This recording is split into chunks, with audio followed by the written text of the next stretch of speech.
c'est quand tu as envie. Ok, donc j'ai fait une expérience de coaching.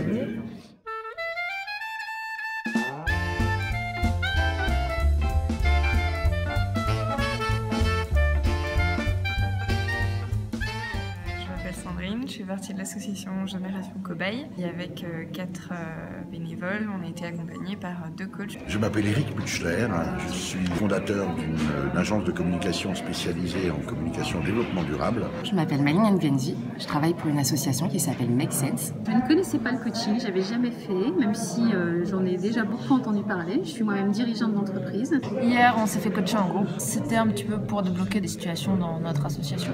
Je m'appelle Alissa et j'ai été coaché par l'équipe de coach Around the World.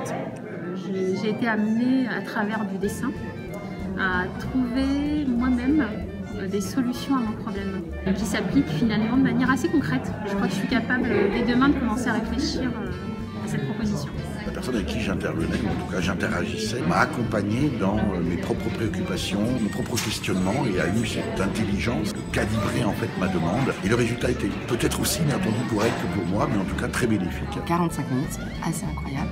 C'est que du coup j'ai réussi à atteindre un objectif que je m'étais fixé. Parce qu'on met le doigt sur des choses qui étaient présentes mais que nous-mêmes on n'arrivait pas à faire ressortir. Et on avait besoin d'un point de vue extérieur et d'une personne qui nous fasse nous poser les bonnes questions. C'était assez riche, on peut détecter des petites lectures de soi et acquérir des petites techniques pour se recentrer sur ce dont on a envie, se réorienter quand on est un peu perdu.